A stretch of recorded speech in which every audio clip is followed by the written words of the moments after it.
वहीं प्रयागराज में हिंदू संगठन सनातन के अपमान पर सड़कों पर है।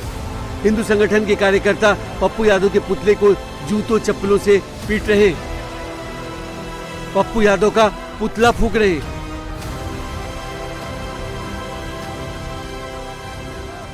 जो प्रतिपक्ष के नेता हैं वो भी उस ड्रामा में शामिल होते हैं और हिंदू समाज का घोर अपमान करते हैं। इतना ही नहीं, वहां पूज्य संतों का नहीं बल्कि भगवान राम का भी घोर अपमान किया था।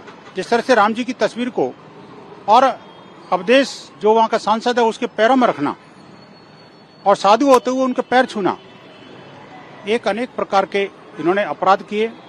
जैसे आतंकवादी वो भटके हुए थे, ये भी आतंकवादी एक तरह से सनातन द्रोही आतंकवाद है, जिससे इनको वापस आना पड़ेगा। घर वापसी कर लें, माफी मांग लें, अच्छी बात है, अन्यथा तो परिणाम भी हिंदू समाज दिखाएगा। ये ड्रामा नहीं चलेगा। अब ये अपराधी वृत्ति को छोड़िए, अब आप सांसद बन गए, संसदीय भाषा संसदीय मर्यादा का पालन करिए, अन्यथा समाज नहीं बर्दाश्त करेगा। देख सकते हैं ये कहां से सनातनी है। सनातन नाम की कोई चीज नहीं है। हमारे ब्राह्मणों को और सनातन के पुजारियों को और सनातन के स्वामियों को बदनाम करने की कोशिश की है। मुझे दुख है इस बात का कि ऐसा हादसा हुआ था राम मंदिर में, लेकिन उसके अंदर कोई पुजारी शामिल नहीं था और उसके अंदर कोई संत शामिल नहीं था। ये बहुत ही अपमान का विषय। को गिरफ्तार भी करवाएंगे और उसको सांसद से उसको इस्तीफा देना चाहिए, अगर नहीं है तो उसको बर्खास्त करना चाहिए।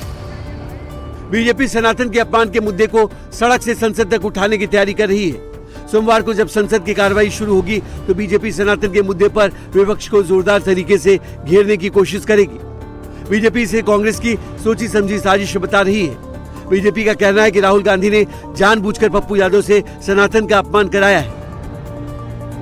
संतों का अपमान किया है, भगवा का अपमान किया है, रामलीला का अपमान किया है, सनातन का अपमान किया है। इसके पीछे राहुल गांधी, प्रियंका, धर्मेंद्र यादव, अखिलेश यादव और समूचा विपक्ष। आप एक सनातन के साधु संत के अपमान करें, उसके साथ साथ राम जी का जो फोटो था वो हाथ में लेकर पप्पू यादव जी ने वो नीचे जमीन पर उसको उल्टा करके रखा, लोगों के पैरों के पास में, सांसदों के। तो ये सनातन का और मर्यादा पुरुषोत्तम राम का घोर अपमान है और उनको प्रोत्साहन उस समय समाजवादी पार्टी और कांग्रेस के लोग दे रहे थे। ये दुखद है और मैं समझता हूं कि ऐसा गैर जिम्मेदाराना आचरण से कम से कम संसद भवन ऐसे स्थान पर तो जो माननीय सांसद हैं वो बचेंगे। इसकी पुनरावृत्ति ना हो इसलिए वो सार्वजनिक उनको क्षमा मांगे। वहीं दूसरी तरफ पप्पू यादव कह रहे हैं कि उन्होंने सनातन का अपमान नहीं किया है, उन्होंने राम मंदिर का चढ़ावा चोरी करने वालों को बेनकाब किया है। मतलब सनातन और मंदिर के सारे पैसे को लुटेरे को उजागर करना और उसके खिलाफ लड़ना गलत है। मंदिर की रक्षा करना गलत है, मंदिर के पैसे की रक्षा करना गलत है। देश के 100 करोड़ का जो आस्था है मंदिर के प्रति उसकी रक्षा करना गलत है।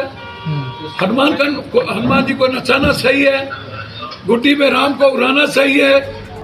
संसद में सनातन के अपमान पर कांग्रेस अब बैकफुट पर आ गई है। कांग्रेस के नेता राहुल गांधी को बचाने में जुट गए हैं। यूपी कांग्रेस प्रदेश अध्यक्ष अजय राय का कहना है कि बीजेपी चढ़ावा चोरी से ध्यान भटकाने के लिए ऐसा कर रही है। देश में चढ़ावा चोरी की चर्चा है। जिस तरीके से भगवान राम के दरबार में आरएसएस और बीजेपी के लोगों ने चढ़ावा चोरी किया, पूरे देश के अंदर हर गांव घर गलियारे में चर्चा है कि भगवान राम का पैसा खा गए। तो स्वाभाविक है कि चीजें वो पूरे गांव से लेकर संसद तक चीजें चल रही हैं और भाजपा के आरएसएस के लोग वो मुकदमे कर रहे हैं, वो लोगों को परेशान कर रहे हैं।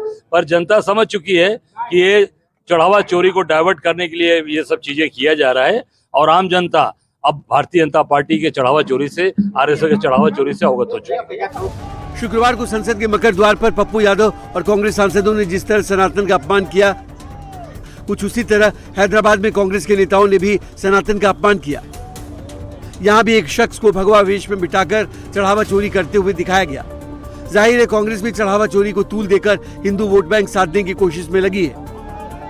लेकिन जिस तरह सनातन के अपमान पर कांग्रेस और राहुल गांधी का विरोध हो रहा है, ऐसे में कांग्रेस का ये दांव उल्टा पड़ता दिख रहा है।